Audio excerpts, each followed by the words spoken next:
Hey, good morning, TRC Nation. So glad to have you here. This is going to be an exciting day.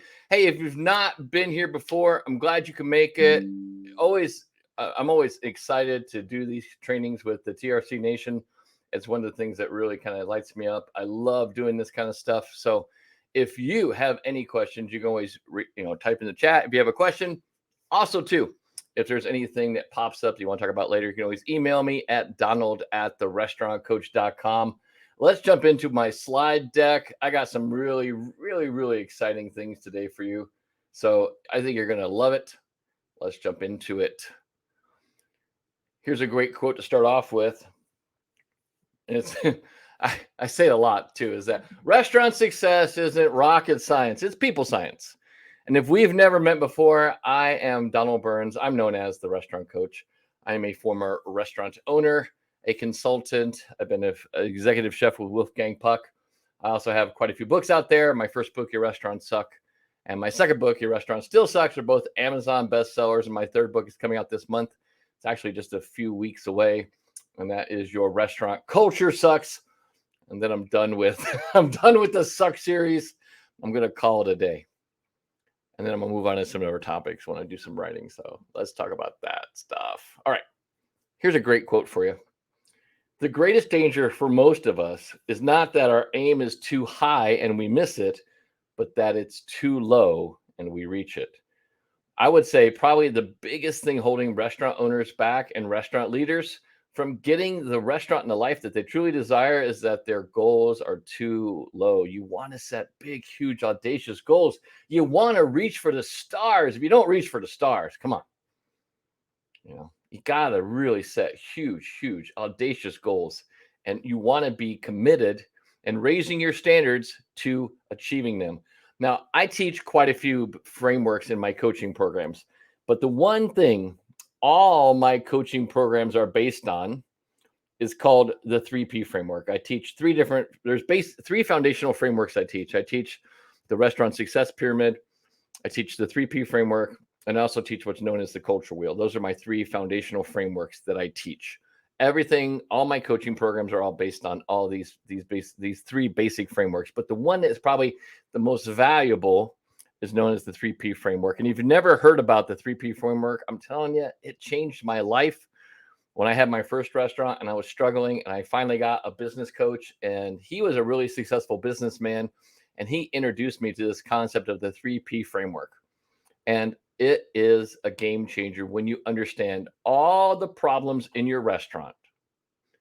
All the problems in your restaurant can be traced back to this 3P framework. So what is this 3P framework? It's pretty straightforward. It's people, product, process. People, product, process. Now, the way I was taught, again, and this framework has been known for years across all kinds of business platforms. The one I've heard, the way I was taught it at first was it was people, process, product. But after working, the last 13 years, working with over 20, I think it's now 2,400 restaurants, I realized quite a few years ago that I had to have the process map kind of changed a little bit. So I teach it as people, product, process. And the reason being this: people and process are the bookends. When you have the people part and the process part solid, it is a bookend, and it protects the middle, which is your product, which basically you can think of almost like a force field, and it protects your brand, which is so critical to how we do everything. And I'm telling you now, every problem in your restaurant can be traced back to one of these 3Ps. It's one of the 3Ps that's happening. And I will also go out on a limb, and I'll make a huge, bold statement here. I will go out to say that 80% of all restaurant problems are in the people part. And I'll even go farther and say that most of the problems in the people part have to go with that mindset part. Everyone thinks that restaurant success is, again, it's rocket science. It's not rocket science. It's people science. And the people science is understanding that 80% of those people problems are your mindset, your psychology, the limiting beliefs you have. Those are the chokeholds on your restaurant and on getting the restaurant and the life that you want. you got to understand that this stuff is not, I'm not playing around, and that the owner's mindset is everything when it comes to getting the restaurant you want. Now, when we're looking at this people part, okay, there's a couple of things that go in there. Probably my biggest thing I focus a lot on with anyone who's in my coaching programs is culture. And that's why my third book, Your Restaurant Culture Sucks, is dedicated almost exclusively about culture, because culture drives the bus. Without the right culture, without a great culture, you will never, ever get to the point where you get the restaurant in the life you want. And when I talk about the restaurant success pyramid, there's 4 basic levels of success. At the bottom of this pyramid, think of the pyramid divided into 4 equal parts. At the bottom of the pyramid is what I call the bad restaurants. And the bad restaurants they're basically losing money. They might be breaking even, but mostly they're usually losing money. They're really struggling. Those restaurants, if there's a correlation to culture, those restaurants have what's known as a toxic culture. Now, the next level up in our kind of success pyramid is what I call good restaurants. And that's like the average restaurants. And 60% of all restaurants in the United States, actually anywhere in the world, are what I call average. And they're basically surviving. They're doing, usually they're making 1% to the national average in the United States is 6%. They're good, but they're surviving. You have a great month, and it's almost like a roller coaster. You have a great month. Oh my God, you're on top of the world. You think it's the most amazing thing. We're going to be great. And you have dreams and visions of franchising. And then you have a really bad month. And then you're wondering why you're doing it all. That's good restaurants. Now, their culture, if I was going to have an equation to culture for them, they have what's known as a training culture. And a training culture basically is where most people train on the front end. What I mean by that is that you hire someone, they get onboarded, and you start doing some training. It's usually what I call very tribal, in the sense that it's usually a follow. Very kinesthetic. Kinesthetic learning, there's 4 different learning modalities I teach all my coaching clients. And your coaching program has to involve all 4 learning modalities if you want to have a very, very effective training program. One training program or one modality of learning is called kinesthetic. It's usually the follow. Watch me do it, you do it, you watch me do it, you do it. And that's how a lot of people learn. It's very tribal. The problem with training cultures is it's never going to elevate. People just usually do the bare minimum to get by. That's why those restaurants are good, and they never really, ascend the ladder to the next level in the pyramid. And the next level in the pyramid is called great restaurants. Great restaurants make up only 15% of any market. They're usually doing 7 to 15% profit. Now you might be thinking, wow, 7 to 15% profit, that would be great from where I am right now. It might be, oh my God, that would be amazing. I wish I could do 15% profit. The downside with being at the great level is you get comfortable because you think you made it. And the problem when you get comfortable is you don't implement at the same level when you were really, really hungry.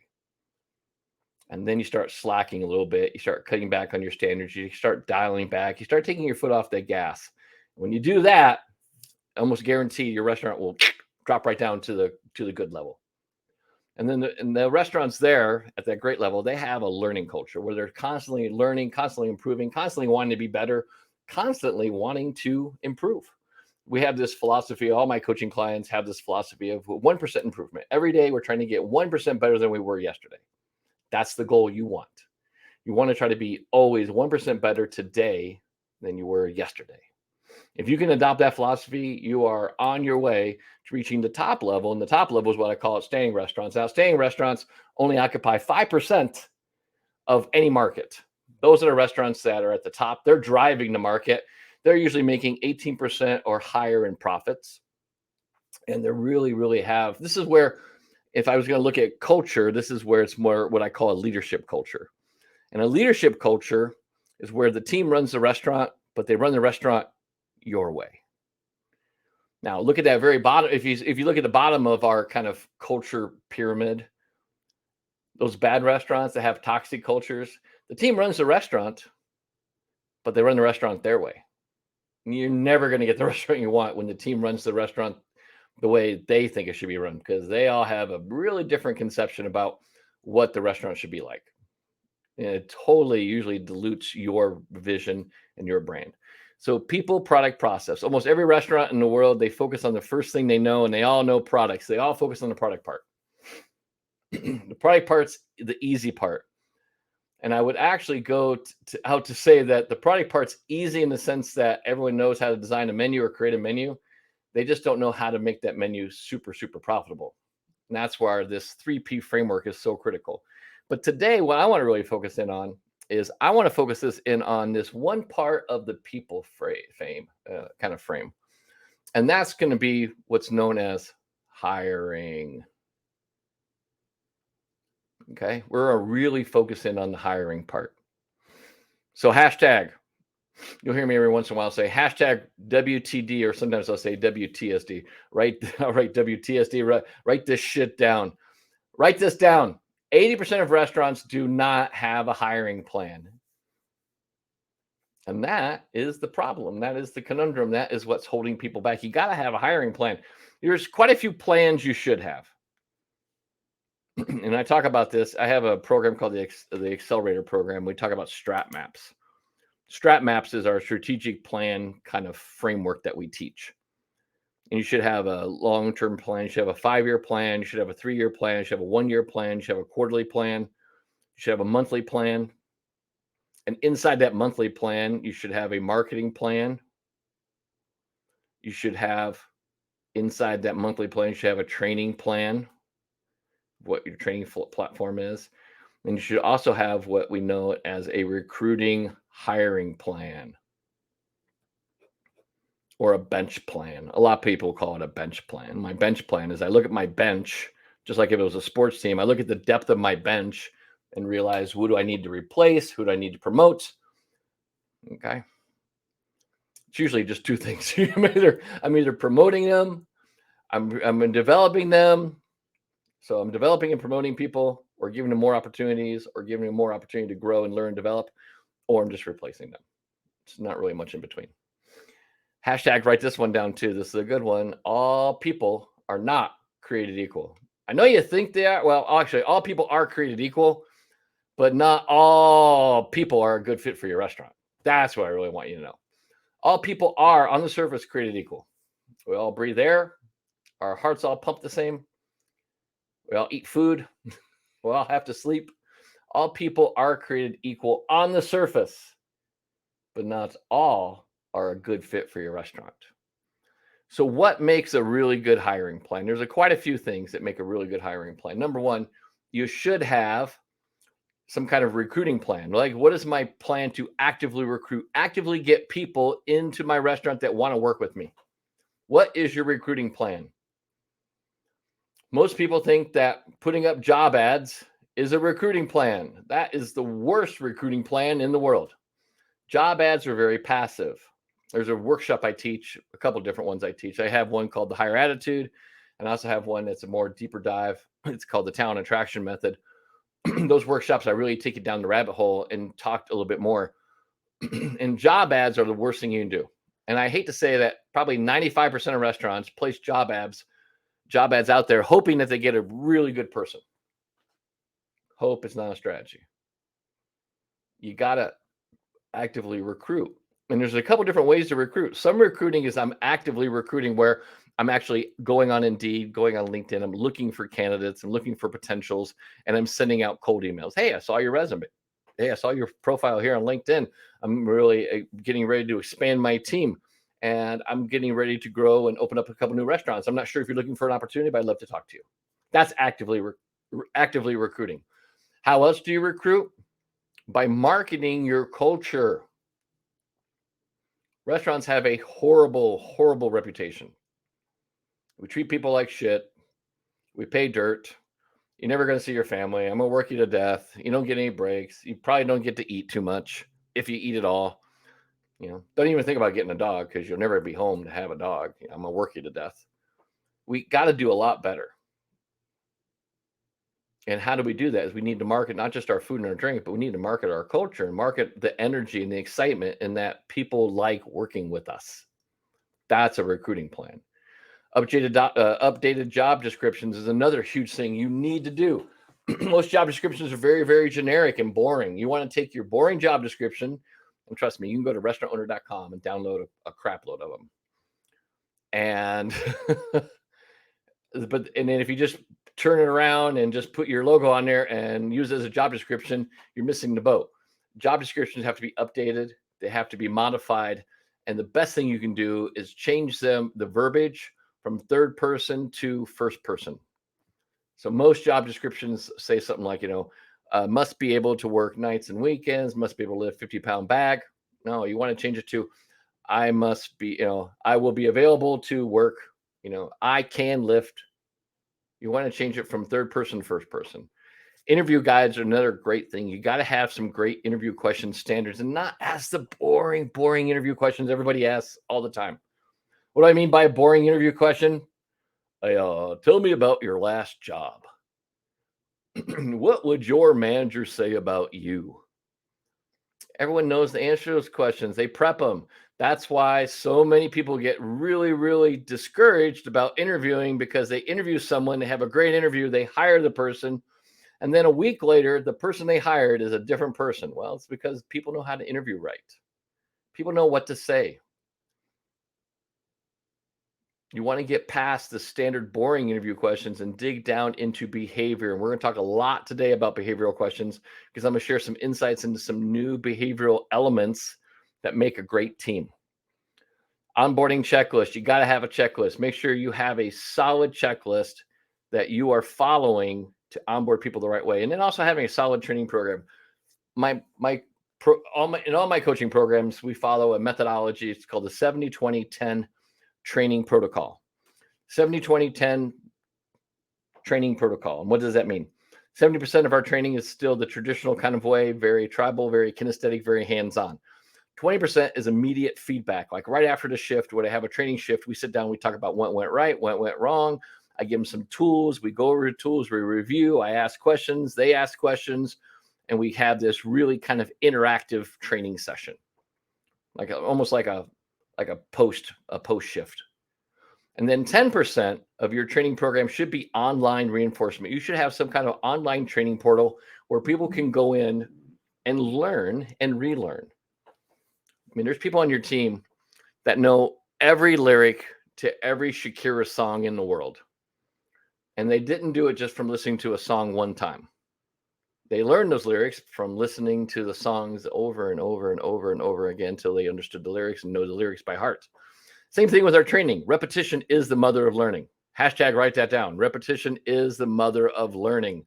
You got to have some kind of format that they can go and watch a video, some kind of training video of the process over and over and over and over again until they get it down. I have a great saying I tell all my clients: we never train them until they get it right. We train people till they can't get it wrong. Train people till they can't get it wrong. Train the bad habits out of them. That's what you got to do. So interviewing is basically getting the right people. And getting the right people is critical. So let's jump into today. I want to talk about the 3 traits of team players. The common mythology or mistake most restaurants make is we put people together. And I would ask you right now, and just go ahead and type in the chat if you can. What do you call the people that work with you? Do you call them the staff? Do you call them the employees? Do you call them the idiots? Do you call them the team? What do you call the people that work with you? Go ahead. Type in the chat. What do you call the people that work with you? I'm always shocked when people say this. I actually know some people that call them the idiots. I had one client. He didn't do it very long, but he used to call his team. He used to call his team the children. And I said, do you understand that words are very powerful, and the words that you use tend to kind of dictate how you treat them? So a lot of times I'll go to restaurants and work with my clients, especially my accelerator program or my higher end coaching programs. I'll go to the restaurants and I work one-on-one with their team. Okay. A lot of times I'm listening to the words that your team says, and I'm listening to the words that you say. One of my kind of red flags is when I hear team members calling the owner boss. Hey, boss. All right, that's a red flag. When I hear the team saying, well, the front of the house, like the kitchen team might be saying, those servers, red flag. Well, the front of the house, red flag. Or if I hear the service team saying, those kitchen guys, red flag. That back of the house, they just think they're so special, red flag. The words you say, the words you use are an indication of your culture. Hashtag write that down. The words you use on a continual basis are a reflection of your culture. Words have power. One of the biggest things we could do right away to break down this division of teams is stop using words that divide the team. How many people use the word front of the house, back of the house?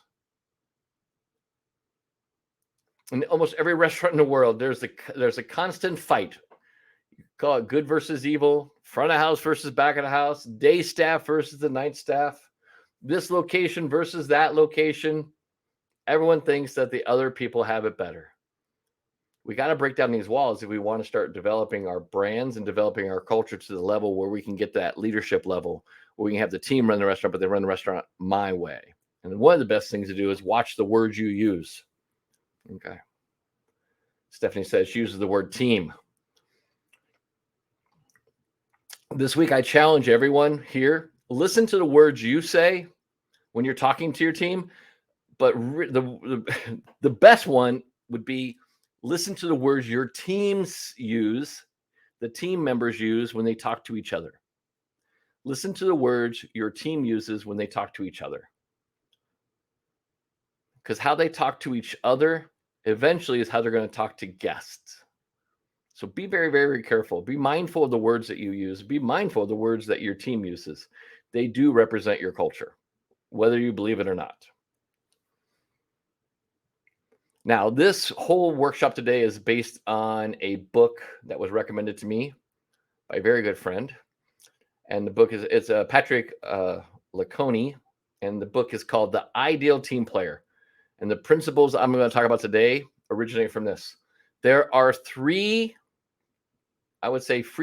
characteristic traits that almost everyone on your team at this point has. And when they have a blending of all three, they become the ideal team player. What do I mean by a team player? Team player is someone who basically does what they need to do to get the team to move in the right direction, to move the brand in the right direction. That's a team player. I'm not talking about someone who steps up now and then. That's not a team player. I'm talking about ideal team player. What do you think? Just write in the definitions real quick. Write in the comment if you could. What is your definition of an ideal team player? What is your definition of an ideal team player? When I ask restaurant owners this, common things I get is, someone who steps up when I need them to. Someone who covers someone else's shift. Okay. What is your definition of an ideal team player? Let's talk about this real quick. What is your definition of an ideal team player? Because I'm telling you right now, if you can't define it, you can't improve it. If you can't define what is an ideal team member, you can't improve the metrics that eventually create an ideal team member. So what is an ideal team player? Ideal team member to you? What is an ideal team member? That's probably the first thing you have to do is look at. Someone mentioned, someone in the chat said, someone who works together for the common goal. That's a great definition of an ideal team player. Someone who suspends their personal agenda for the common goal, for the perpetuation and growth and protection of the brand. That is an ideal team player. So what makes an ideal team player? There's three basic things that make the ideal team player. And there's three different traits. There's humble, there's hungry, and there's smart. So let's break down each one. Humble. Humility in a team member shows up as a lack of excessive ego and concerns about status. They are quick to share credit. They praise others freely and sometimes even kind of forget to give credit to themselves in the interest of celebrating the team's collective win. They demonstrate strong alignment towards the team's goals and prioritize collective wins over individual ones. Humble team players are self-confident, but they're not arrogant. I mentioned it a lot in my first book, or actually, it's in my second book. I talk about the difference between cocky and confidence and cockiness. I think I might mention in my first book too. Someone who's confident is they know that they can do the job, and it shows up because they're very, very confident that they can do the job. Cockiness is someone who wants to go out and tell you how good they are. And I will tell you from 42 years of experience in the restaurant business, the ones that are cocky really usually can't back it up. They talk a good game, but when the shit hits the fan, they usually are the first ones to run. A memorable quote that summarizes this indispensable attribute is humility isn't thinking less of yourself, but thinking of yourself less. That is a huge, huge thing. Humble. Right now, as I go through these three different traits, you're going to start having people pop up in your head on your team. I want you to make notes of who pops up in your head, who is humble, who's not humble. Okay. This is a huge, huge thing. So as I'm talking about this stuff today, I want you to think about the people on your team, and let's, talk about practical application. Think about the people on your team and who's humble, who's not humble. That's trait number one. Number two is hungry. Hungry people are always looking for more. They are intrinsically motivated. Okay. So when we talk about motivation, there's intrinsic and extrinsic, and just basically internal, external motivation. All right. Some people are internally motivated. Some people are externally motivated. Internal motivation is self-driven. External motivation is you promised me this, and it's like the carrot and stick. Oh, wow, I get that. That's external motivation. All right. People that are really, really hungry, they are internally driven. They're very diligent. They have a strong desire to do more by going above and beyond. Hungry people do not have to be pushed by the manager to perform. They constantly look and ask for more responsibility. They're always thinking about the next step and the next opportunity. Right. Start thinking about people on your team that you have that are hungry. Now, a lot of times, I really go into behavioral traits a lot, behavioral dynamics. And in my new book coming out, Your Restaurant Culture Sucks, I have a huge chapter just on behavioral assessments and behavioral dynamics. And one of the things I talk about a lot is I talk about in there, I talk about there's dominance, extroversion, pace, and conformity. It's the four cornerstone behavioral traits. When I think of people that are humble, they're usually low extroversion. When I think about people that are hungry, the trait I think of is usually high dominance. Okay, people that are high dominance are usually hungry. And this third trait is smart. Now, smart's not smart like you think they are, like, wow, that guy's wicked smart. Yeah, I lived in Boston for 5 years. Not smart by the things of like being, smart. But we're talking about smart is that this refers to emotional intelligence and interpersonal awareness, the capability to conduct oneself in a group situation and deal with others in the most effective way. Emotionally intelligent people ask good questions. They listen. I mean, they really listen to what others are saying, and they engage in conversations intensely. Smart people exercise great judgment and intuition around the subtleties of the subtle kind of dynamics of the group, and they're fully aware of the effect of their words will have on the team. When I think of people that are usually super emotionally intelligent, the traits I think of as far as behavioral traits tends to be high pace. High pace people tend to sometimes have a little bit more emotional intelligence because they're kind of tuned into the emotions of others. They're kind of more into, they kind of have this sense of they know when things are going wrong. They're kind of like the protector of the team. Now, just because they have one trait doesn't mean they're super emotional intelligent. So let's talk real quick about what emotional intelligence has. There's basically 5 different traits that regulate emotional intelligence. And there's amazing books out there. I have a whole program. It's called the Leadership Blueprint, where I take people through a 16-week leadership course. One of the modules we talk about is emotional intelligence, and it's nowhere near the depth of training that it needs for it. I probably need to do a whole separate training just on emotional intelligence. It is that important. If you had to Google anything, and if someone said, what is one thing I could work on this week, coach? to improve my leadership skills, I would say work on emotional intelligence. Emotional intelligence is comprised of self-awareness, self-regulation, which is usually the biggest thing we all have problems with, motivation, empathy, and social skills.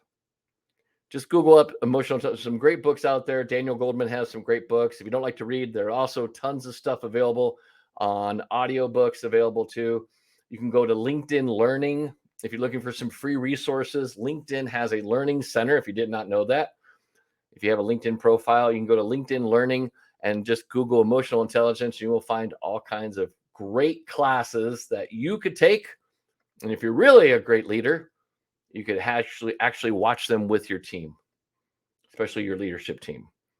No reasons why you can't learn more and become more. Remember, our goal is always to be 1% better than we were yesterday. So a real team player, let's talk about a real team player then. So a real team player must embody all three qualities. Hashtag, that's a really important thing to remember. They have to embody all three qualities, not one, not two, all three. Being deficient in any one of those usually leads to undesirable effects on the cohesiveness, that's the stickiness, or the teamwork of the team. And we're talking here about an ideal team player. Here's the problem. Lack of one or more of these virtues leads to some very interesting personas. So here's what I want you to do. I'm going to go through a few different types. I'm going to call them archetypes. I'm going to go through a few different types of archetypes. I'm going to define what are the traits these people have. And then I want you to kind of see who on your team kind of fits this kind of archetype. The first archetype is called the accidental messmaker. You know, that team member who's really, really wicked smart, motivated, always bubbling with great ideas, and very, very often and very likely inadvertently ends up rubbing other team members the wrong way. I can think of people in my past. I could probably think of a dozen people off the top of my head right away. Super smart, super motivated, always had great ideas. But very often, and a lot of times they don't, again, inadvertently, they don't mean to. They just sometimes end up rubbing other people on the team the wrong way. This person is humble and hungry, but they don't have emotional intelligence. They're not smart in that sense. So when I said this person is wicked smart, I'm talking about book smart. This is the person who can quote off stuff and tell you about this and that. That's somebody I call wicked smart. I'm not talking about smart as far as our behavioral traits, as far as emotional intelligence. So the accidental messmaker. Can you think of anybody on your team? Just if you can, just in the chat, you don't name their name, but you just type in the chat real quick, yes or no. Can you think of someone on your team who's an accidental messmaker? Yes or no? Someone super, super bubbly. I mean, they're super smart, motivated, always got great ideas. But it seems like some people love them, some people hate them. This person is humble and hungry, but not smart. Almost everybody's saying on the chat, yes, yes, yes, yes, yes. The next person, you've seen this person all the time too. The next archetype is the politician. That person who is everyone's friend and confident and knows the perfect thing to say every time. They're motivated, they're eager, they're ambitious, but only, underline the word only, but only when there's an element of personal benefit. They're not really thinking about the team, but they're only thinking about themselves. That is the politician. Meet the skilled politician. They're hungry and smart, but they're not humble. They think about themselves. Remember, humble people put the team before themselves. The politician, super charismatic, usually super friendly. Usually, I like to say in the behavioral trait world, they tend to be high extrovert. They know the perfect thing to say. They're everyone's friend. They're probably usually high extrovert, high pace. High extroversion, high pace tends to be politicians. They're very confident, but the problem is you got to watch out because a lot of times they're very motivated, they're very eager, very ambitious, but they have what's called a hidden agenda. They're all about they're tuned into radio station WIIFM. What's in it for me? That is the politician. Think of any politicians on your team? If you're honest, you probably say, yeah, I might have one right now. And usually you don't have a lot of politicians, usually only a couple of them. Meet the likable slacker. They really care about their colleagues, the team members. They're very charming. They're always positive. They're very technically capable. They're very dependable. They're a solid team member. They show up to work on time. They do their things. They keep their head down. They don't cause waves. They're very positive. They like everybody, but they only do as much as is asked to do, and they're rarely proactive in seeking new areas of work. Say hello to the likable slacker. This is someone who's humble and smart, but not hungry. And I was looking at behavioral dynamics for those people that are on the call that are in my coaching programs. This would be someone who's super high pace. Super high pace people tends to be, and I always say tends to be, it's not written in stone. Behavioral traits are never written in stone. They're a good guideline. Behavior predicts performance, but is not 100% accurate. 96% accurate, not 100%. Meet the likable slacker. Can you think of anybody on your team who is the likable slacker? Everyone they're great people, love them, very charming, very positive. They do their job great, solid team member, but they only do what's required. They don't really do anything above and beyond. They never really ask for more. They don't want to learn more. They're just kind of really happy and content with the status quo. I'm going to tell you right now, you probably have a lot of slackers on your team.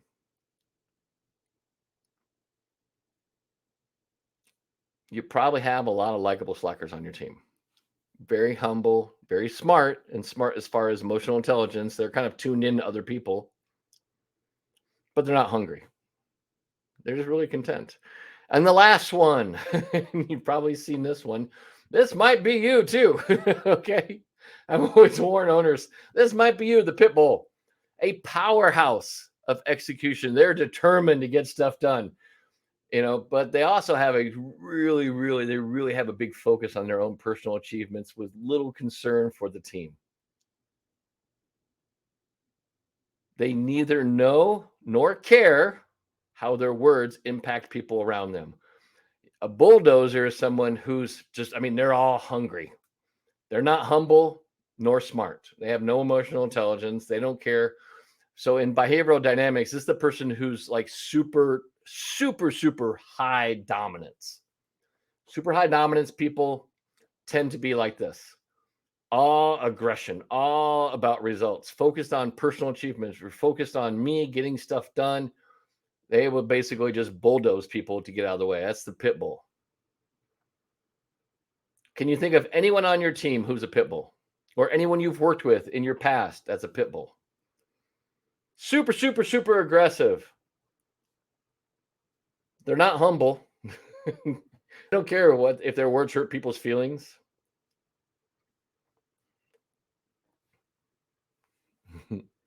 So how do you use these archetypes?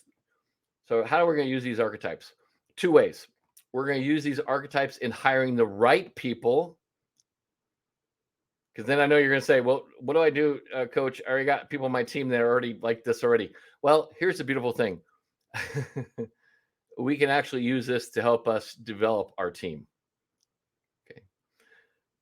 One of the things I want you to understand is your restaurant, your culture is a reflection of your habits. Habits, and I can easily replace the word habits with behavior. Okay, your restaurant is a reflection of your behavior. The beautiful thing about habits and behavior is that they're learned. They're learned things. You learn them, and you've learned these habits. Sometimes you have bad habits, and I usually tell people when I do like one-on-one strategy calls, I say, if your restaurant's running really smooth, you probably have more good habits than bad habits. And if your restaurant's running a little rough, you probably got a few bad habits you got to replace. Beautiful thing about habits and behavior is that behavior and habits are learned. So if you can learn it, you can unlearn it and then learn a new habit. That's a great thing about habits. So how are we going to use this? We're going to use this as basically to understand that when we use these terms of humble, hungry, and smart, they're not innate. That means they're not stagnant. They don't just like, oh, that person's just hungry. Nothing I can do about it. No, they can learn, and that goes to emotional intelligence. They can learn to dial it down. They can learn to keep this kind of monster, this pit bull. You can learn to keep him on a leash and then take him off the leash sometimes when you need to, and then put him back on the leash. The thing is, a lot of restaurant owners, they have a pit bull that they take off the leash when they need someone to go like kick some butt and get shit done. It's better if the pit bull learns how to be able to take himself off the leash and put himself back on the leash when he needs to. That's emotional intelligence. So the biggest thing we can do is developing, and I'm going to talk about, and when we talk about developing people, remember, these attributes are consciously developed and improved with practice. How many times do you think it takes? How many days do you think it takes to learn a new habit? How many days do you think it takes to learn a new habit? How many days? The standard answer, most people say, is 21. It actually takes 66 days to learn a new habit, and sometimes up to 260 days. You got to understand habits are not, and changing behavior is not an overnight easy thing to do. It takes, on the average, 66 days to change a habit. That's where most of us give up, is that we give it to 21 days or 30 days and we don't see the results we want, and then we stop. We stop short of the goal. If you're a leader, you should frequently evaluate your current team members against these three virtues: humble, hungry, and smart, and identify areas where each person could improve. A beautiful, easy thing to do is, like, this is an easy one to do. Get a piece of paper and write, and just basically draw 3 lines so you have 4 columns. This is an easy one to do. And if you're a member of my coaching program, consider this your homework. You're going to get a piece of paper, draw 3 lines so you have 4 columns. In column 1, you're going to write the team member's name. At the top of the next 3 columns, you're going to write humble, hungry, smart. And then you're going to give me a percent of how much they are of each. How much percent humble are they? How much percent hungry are they? How much percent smart are they? A good, ideal team member is balanced. Okay. And then once you kind of understand where everyone's at, remember, the biggest thing about coaching is this: I understand where you are now, where do you want to be? And then we just make a plan to get there. So after you kind of understand where each person could improve, create an individual development plan. Okay. I call them personal development plans. For each member on the team who needs improvement in their areas, you want to notice serious deficiencies. And then if you have a really serious deficiency, you want to flag it for what's called a PIP, a personal improvement plan, or a performance improvement plan. You can Google PIP, personal improvement plan, or performance improvement plan. So if people are on good, working good, you work on a personal development plan to move them forward. If they have a red flag, I give them a PIP. So I kind of escalate the kind of changes they need to make faster. So we can use these traits for developing our team, and that's what we have currently. And then we can also use them for hiring. We want to change the way we hire. That traditional kind of one-dimensional approach, of hiring for technical skills, it's not going to give you a really great insight if they're a good potential, good team player. So what I'm going to show you today is I'm going to show you some behavioral-based questions to determine if someone's humble, hungry, and smart. I'm going to tell you the question you should ask, and I'm going to tell you what you should look for. If you're taking screenshots, these next slides coming up are the screenshots you want to take. If you're a member of my coaching programs, we'll probably go over this again. So don't worry about it. But this is really, really good stuff. You want to change. The biggest mistake most people make, and I've done it too, please do not think I am without fault. I have done this so many times. I have made so many bad hires in my career. It's pathetic. And it happened. Most of it happened when I had my first restaurant. I need a line cook. Go through the applications. Oh, line cook, 4 years experience. Perfect. No. I was a train wreck in the kitchen, just sloppy, bad attitude, condescending. Oh my God, I could see a potential sexual harassment suit from the way he talked to the service team. I was like, oh my God, no, I don't need this. All right, do not hire for skill. Hire for personality and train the skill. Everyone who ever learned how to be really, really good at something All it is repetition. No one was just born. I'm telling you right now. And if you're a prodigy and somebody who's like different, then that's amazing. But I've never seen, and I said like 42 years I've been in the industry. I don't know anybody who like could just barely walk and was a badass saute chef. That takes practice, years and years of practice. People become better by practice. That's the big thing I want you to understand. So let's talk about hiring today. Boom, boom, boom. We're gonna call this your toolkit. Here are some humble, hungry, smart, interview-based questions. I'm gonna break them down into different categories. We're gonna start with the humble, and then we're gonna move to the other ones. Okay. So humble. Here's some good interview questions for humble. All right. Humble team members are quick to point out the contributions of others, and they're slow to seek attention of their own. So when I'm listening to people talk to an interview, and who should be talking mostly in the interview? What's the standard ratio? What's the standard ratio of you talking versus them talking? What percent out of 100, what percent should you be talking? Is it 50-50? Should you be talking 60-40? Should you be talking 80-20? The biggest problem I find with most restaurant owners is that they talk too much. They're trying to sell themselves and sell the restaurant. You want to do it where you should be doing 20% talking and listening, okay? Let them talk 80%. You should only talk 20%. You're asking questions and you're getting insight and getting feedback. And you should have a piece of paper, not writing on an application. You should have a blank piece of paper and you should be writing. Now, when I'm doing interviews, people who sit next to me, a lot of times I'll do this with my people on my membership program. If I go to their restaurant and I'll do an interview with them and I'll have them say, sit right next to me. And I'll have my notepad and I'll say, and all I want you to do is really just watch the notes I take. Okay. Because the notes I take a lot of times aren't what they say, it's what they don't say. That's the key.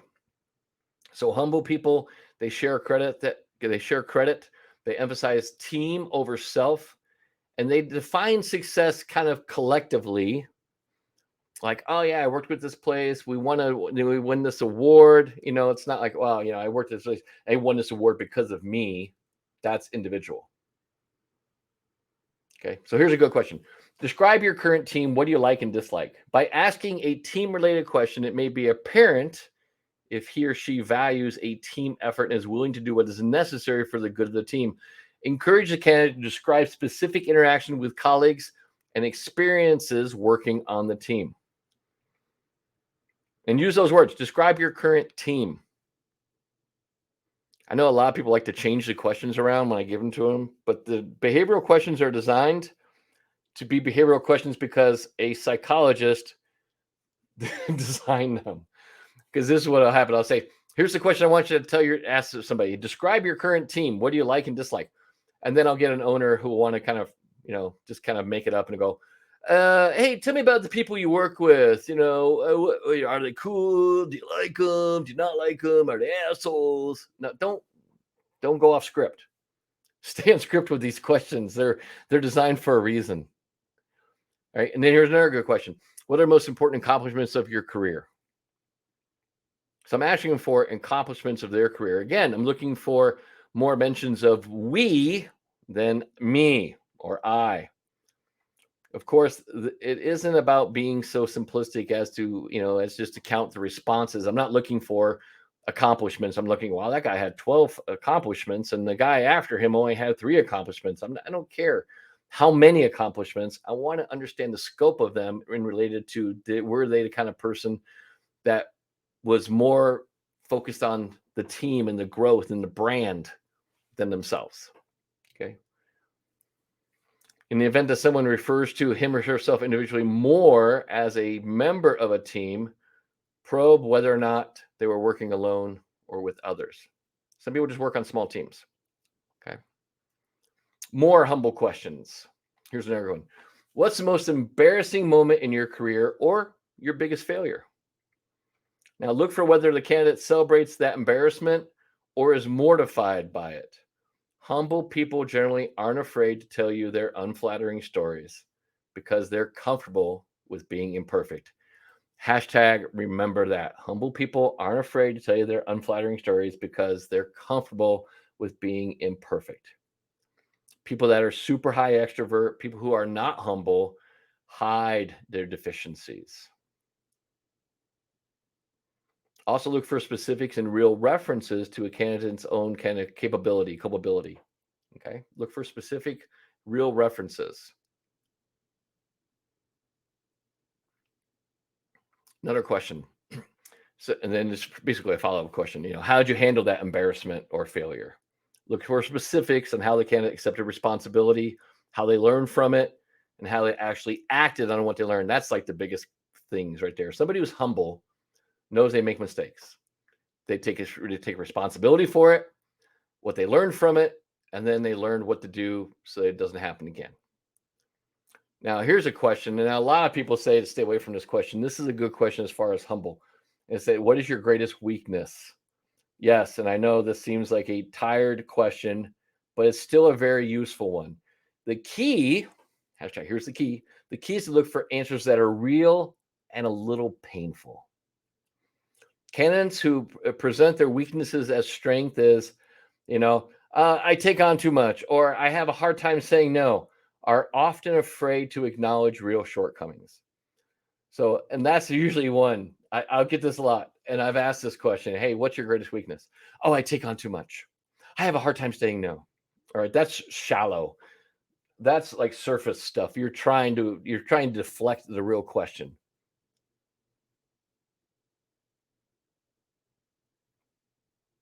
That's the thing you got to really understand. To avoid this, it's a good idea to coach candidates with prompts like, I really want to know what you'd like to change about yourself, or better yet, what your friends would say you need to work on.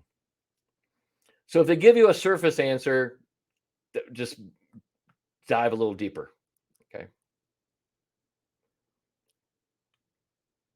The key to answer is not what their weaknesses are, unless, of course, the person's an axe murderer, but what they're comfortable acknowledging. Okay, what they're comfortable acknowledging, especially acknowledging something real, something about themselves that they just want to basically say, you know what, I really need to work on this.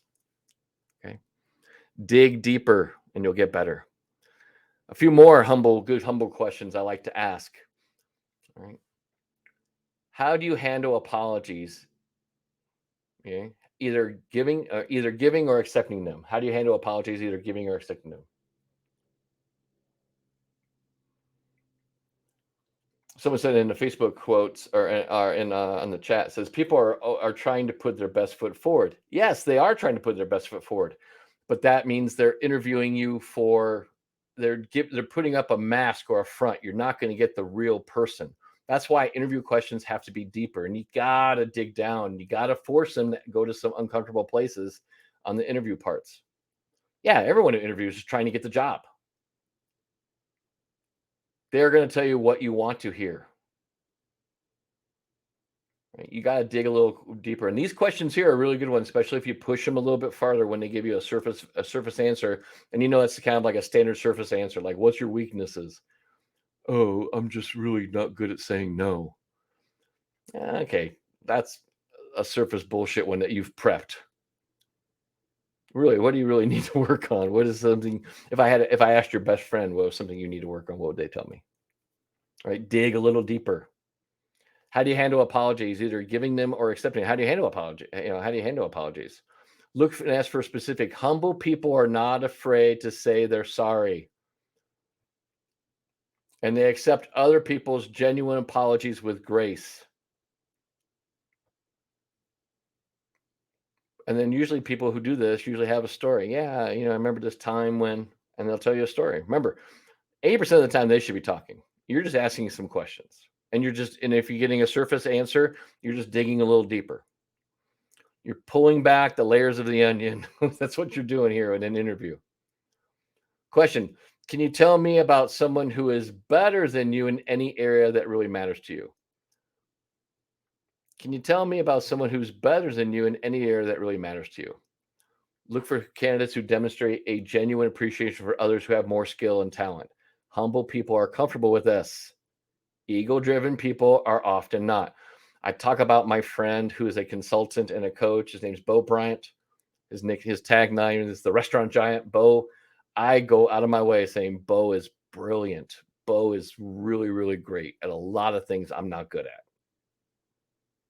I'm comfortable with that. I know a lot of people that are really, really great at stuff. I mentioned on a call the other day about my real estate. Like people ask me questions about real estate. I'm not a real estate expert. I don't pretend to be a real estate expert, especially for restaurants. My friend Mark Chase, he's the real estate restaurant expert. That's I just go to Mark, man. He knows so much more than I do about this. He's so much better than this. He's the person that you need help. You need help with. Okay. All right. Those are humble questions. Let's get into some hungry questions. Hungry team members are self-motivated. Remember, they're self-driven. They're self-motivated. They're very diligent. They are constantly thinking about the next step, the next opportunity. Which sometimes you need those people. Sometimes those people got to be put on a leash. All right, here's a good question. What's the hardest you've ever worked for someone in your life? Look for specific examples of real but joyful sacrifice. In other words, the candidate isn't complaining, but he's grateful for the experience. I will tell you now, I look at this, when I think of this question, what's the hardest you ever worked for something in your life? My time when I was a chef with Wolfgang Puck. The hardest, even harder than owning my own restaurants. I worked harder than I ever did, but it was the most amazing experience of my life. I learned so much about myself. I learned so much about my shortcomings. I learned so much about my deficiencies, and it made me a better chef, and also made me a better leader, made me a better person. It was the most amazing, hardworking thing. When we did you always see the Oscars every year, and Wolf always does. We always cater the Oscars. He's been doing it since I think 80s, late 80s. He's been catering the Oscars, and the Oscars are a huge event to get selected to be on the team. It's really a huge event, or a really huge accomplishment to be selected to be a leader of a certain part of the Oscars. That's a huge thing. But you will work, I mean, nonstop. So the Oscars we do it at the Hollywood Highlands facilities. We have a catering kitchen there on the top floor. And it's a really great kitchen, by the way. It's an amazing kitchen. Huge walk-ins that have doors on both ends of the walk-ins. And you just roll in, speed racks and speed racks of food that's been prepped for these events. And the Oscars is not just like one event. You got to understand that Wolfgang Puck Catering does the Oscars, but we also do all the parties that are going on around LA in support of the Oscars. So there's tons of other events, and then you got people doing private events at their homes. So on any given day, I remember looking at the BEO board, banquet event order board. On a normal Oscar, like before the Oscars, there's anywhere from like 60 to 70 events going on simultaneously all day. And we have a huge team of people, and we basically divide and conquer. When the Oscars are going on, you basically, that word sleep, you forget about sleep. You're basically working. You come in the kitchen at 6 a.m. and you work usually to around midnight, 1, 2 a.m. Wolf they get a hotel right next to the H&H facilities. They get a couple hotel rooms. And basically what you're doing is you're rotating time with your team as you're going and taking little naps. And you're getting maybe a 2-hour break. So you get about 2 hours of sleep, maybe 3 if you're lucky. You get time to maybe jump in the shower up real quick, throw on a clean chef coat, and then you're back in the kitchen and you're working. And you usually do that for like a week straight. It's amazing. Hardest work I've ever done in my life. Most rewarding, gratifying thing I can ever tell you. Okay. Here's another great question. What do you like to do when you're not working? This is a great question. What do you like to do when you're not working? Look out for too many time-consuming hobbies that suggest the candidate sees the job as a means to do other things. That's not to say that there's one specific kind of activity, or that's an indicator of not being hungry. And it's certainly not to say that you're looking for someone who has no interest in life outside of work. I definitely don't want someone who just like, all I do is work. But, a list of hobbies like extreme skiing, sledding, Storm chasing, shark hunting might be a red flag that they're an adrenaline junkie. All right. And then that's someone who's going to put the needs, they're not going to put the needs of the team ahead of their personal pursuits. More hungry questions. What was your work ethic like as a teenager? I love this one. Look for specifics, usually relating to schoolwork, sports, and jobs. When it comes to sports, it's not just about participation and having fun. Look for examples of difficulty, sacrifice, hardship. Ask the candidate how hard they worked in school, how hard they worked in high school. Did they really strive to do well? Did they have a job? Did they train extraordinarily hard in sports? You're not looking for one particular answer, but rather for something real that indicates a person has work ethic. And here's the thing you have to understand: work ethic usually, not always, but usually is established early in life. I love this question. This should be one you should all add to your repertoire for sure. In fact, you should add all these questions to your repertoire of interview questions, but I love this one. What was your work ethic like as a teenager? The next question: what kind of hours do you generally work? Again, hardworking people usually don't want to work 9 to 5 unless their unique life situations demand of it. And if they do, they usually are getting additional work done at home.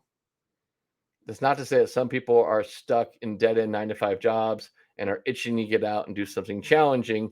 But if a candidate is satisfied with a predictable schedule and talks too much about balance, you've all heard the word balance, then there's a chance he or she is not terribly hungry. Now, again, this goes on the position I'm looking for. If I'm looking for a prep cook, I don't want somebody who's really hungry. I want someone who's high pace and not that hungry. I want someone who can be a good team leader. I want them to have a little hunger. I want them to learn to be better, but I don't want someone who's just going to be just like just be very happy with the status quo. But again, it goes on position too. Okay. But watch that word, especially when someone talks about being a manager or moving into leadership, and then they start throwing out the words about balance. We all know leading a team, running a restaurant, it's sometimes not a balancing act. In fact, I hate the word life-work balance. I think it's the worst thing in the world that we got hooked on this idea of life-work balance. There's no such thing as life-work balance. There's just life. Some days my personal life takes precedent. Some days my business life takes precedent. Okay. I always say you want to seek life-work integration, where the two become kind of seamless and they also become both very rewarding. I love what I do. I truly, truly love what I do. I love getting on coaching calls. A lot of people say, wow, I don't see how you can sit on coaching calls from 9 a.m. to 8 p.m. on a Monday and be on coaching calls every hour on the hour from 9 a.m. to 8 p.m. I love what I do. I don't think of it as work. I really don't. Okay, again, when they talk about balance, it's not a litmus test, but it's kind of a red flag.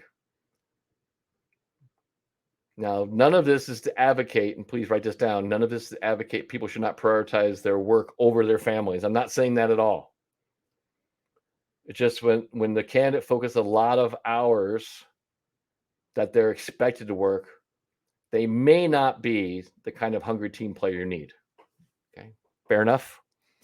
And here's a few questions for SMART. I've got a few more slides and we'll wrap this thing up.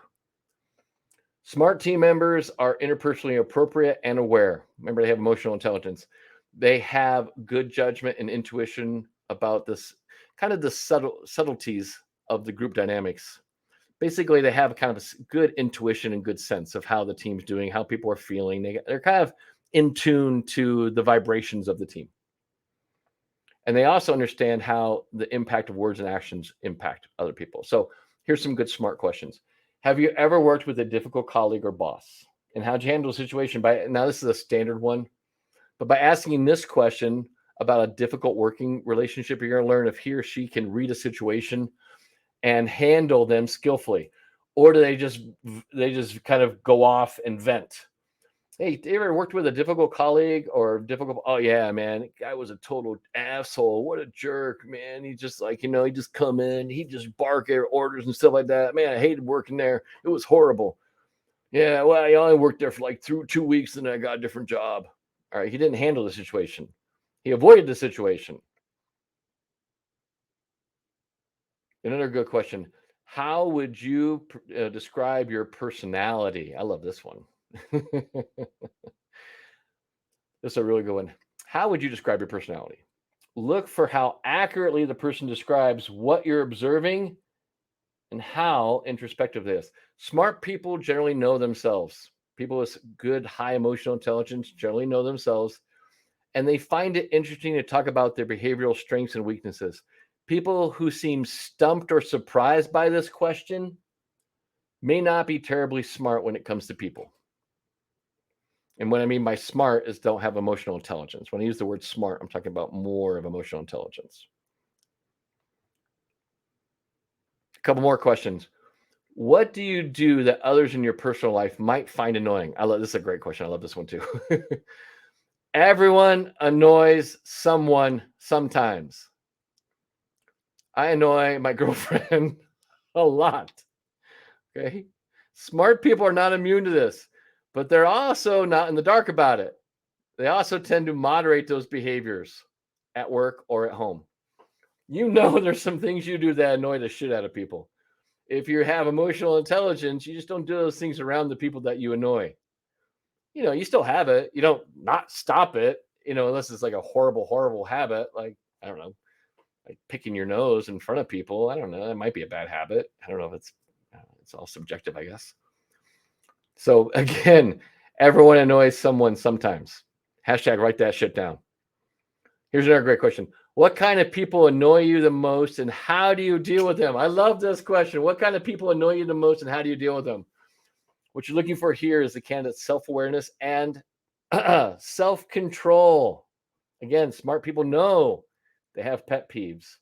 They also own the fact that some of those pet peeves are their own issues. There's a great quote out there. I think it's from Abraham Maslow. It says, the thing that, no, actually, it's Carl Jung. Sorry. Carl Jung said, the thing that annoys us the most about other people is the thing that annoys us the most about ourselves. Okay. Smart people know that their pet peeves, and they also know that some of their pet peeves they have are just your own kind of perception. One of my favorite quotes in the world is from Shakespeare. And hashtag write this down. If you can get the kind of message in this quote, it will change your life. The quote is this from Shakespeare: nothing is either good or bad, but thinking makes it so. Nothing has meaning until you attach one to it. Nothing is good or bad, but thinking makes it so.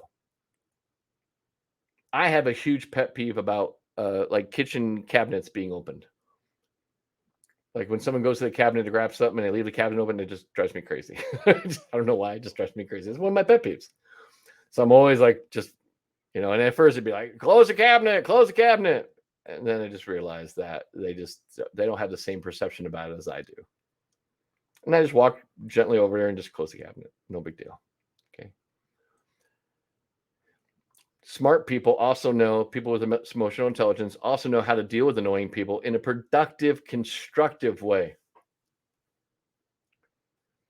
Someone said, yeah, because I'm tall.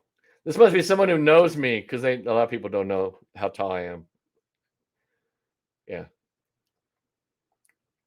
And my girlfriend is short. All right. Some more smart questions. Some more smart questions. What would your former colleagues describe you? Would your former colleagues describe you as an empathetic person, or can you give an example of how you demonstrated empathy to a teammate? I love this, and this is one you want to use verbatim. Would your former colleague or teammate describe you as being as an empathetic person, or can you give me an example of how you demonstrated empathy to a teammate?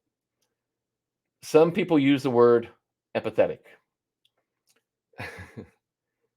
The issue is whether the candidate seems to understand what others are feeling. There are certain personality types that are less empathetic than others, and that's fine. Okay. What you're looking for here is an indication that a person values empathy and whether they have the understanding of their own strengths or a weakness in this area.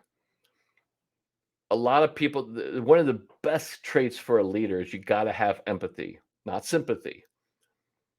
And the easiest way for me to define the difference between empathy and sympathy is this. I'm standing on the dock. You're sitting in a boat next to the dock. You're crying. Empathy is I understand you're crying. I'm staying on the dock. I see you in the boat crying. I can understand. I can relate to why you're upset and why you're crying. Sympathy is I'm in the boat with you and I'm crying with you. Okay. Empathy always trumps sympathy. So why is this all important? Why is this important? Having great team players is a prerequisite for effective teamwork. And it's solid teamwork that unlocks the true and full potential of teams. People who are hungry, humble, and smart demonstrate behaviors such as vulnerability based trust. They have healthy conflict. They have active commitment. They have peer-to-peer accountability, and they focus on results. And these things in turn lead to an incredibly successful team. I'm going to wrap up here with a quote for you.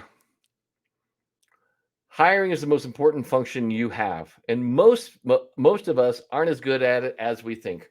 Refocus your resources on hiring better, and you'll have a higher return than almost any training program can develop. That was Laszlo Block. He's the former VP of People at Google. He knows what he's talking about. Okay. So how do you create your hiring plan? A couple simple ways to do it. Number one, update your job descriptions. Use the list of behavioral-based interview questions we talked about today, and make sure to hire for personality and train for skill. I do have some deep dive workshops. My Restaurant Coach University and my mastermind group has access to the Higher Attitude program. And then my Restaurant Accelerator coaching program, they have a deep dive workshop. It's actually, I think it's 8 sub workshops. It's called the Talent Attraction Method. So here's what's next for you in the Restaurant Coach Nation. Make sure to check out my books if you have not checked out my books. I'm very happy to say all my books are available on Audible too. So if you don't like to read, you can always listen. So my first book is Your Restaurant Sucks. My second book, Your Restaurant Still Sucks. And my third book coming out, Your Restaurant Culture Sucks.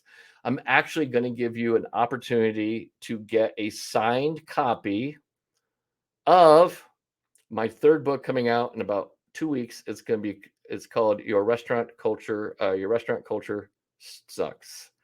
Here is the challenge. This month, we're going to do trainings on Friday. I won't do training next Friday because I'm out of town, but we're going to have 3 live trainings this month. If you attend live, all 3 live trainings, you have to attend all 3 trainings live. You have to be on the call. I see 8 people on the call right now. You have to attend all 3 trainings live. And then inside the members area of the Restaurant Coach Nation, you have the opportunity to invite people. You have to also invite 10 people to join between now and the end of the month. You have to invite at least just a minimum 10 people to join the Restaurant Coach Nation. If you qualify for those 2 things, you will get a signed copy of my new book, Your Restaurant Culture Sucks. This one is one of the 3. Yes. So you already got 1 in the bank. All you got to do is show up. The other 2 will be, I'll give you the exact dates. The next one will be July 22nd and then July 29th. This one does count as one of 3. So you already got 1 in the bank. You just got to show up for the other 2. And you got to recruit 10 people into the Restaurant Coach Nation. You can easily do that. You can invite people to join the Restaurant Coach Nation. Remember, tools are just potential. You got to pick the tools up and apply them. Please, please. This recording will be up available for a little bit longer on the Restaurant Coach Nation. And then, unfortunately, I usually take them down after about 4 or 5 days. So share them with as many people as you can. Watch these interview questions. Go back, rewatch it. write down the interview questions you need and start using them verbatim. Remember, a psychologist designed them, so don't mess them up. Okay. And then remember, Fridays, except for next Friday, I'm out of the country next Friday. Fridays, we're going to start doing training on Friday mornings, 9 a.m. Pacific Standard Time, right here inside the Restaurant Coach Nation. We're going to go live and have a good time. So if you have any questions, comments, or anything like that, you can always reach out to me at donald@therestaurantcoach.com. I always look forward to listening to people. If you wanted to talk a little bit deeper about coaching, just go to my website, therestaurantcoach.com, and you can book a strategy session with me if you want to talk, if you want to go to a deeper level and find out what's going on. That's a great way to do it. So if there's no other questions, comments, everyone said thank you. Someone says, I already know more than 10 restaurant people, but most of them are already part of my coaching program. Yes, sorry. But make sure they're in the Restaurant Coach Nation. This is about building up the Restaurant Coach Nation. So make sure you're inviting people to join the Facebook group, the Restaurant Coach Nation. I appreciate it. I appreciate every one of you. Have a fantastic weekend. And I will talk to you in about 2 weeks. We'll have another live training. If you have any topics that you want to talk about, you can always write in the members area on Facebook in the Restaurant Coach Nation, write some topic areas. And in fact, I'll put a question up there. What topics would you like to see on the live training? And we will address those. And hopefully I'll be able to do some training that can help you get closer to getting the restaurant life you want. Everyone have a fantastic day.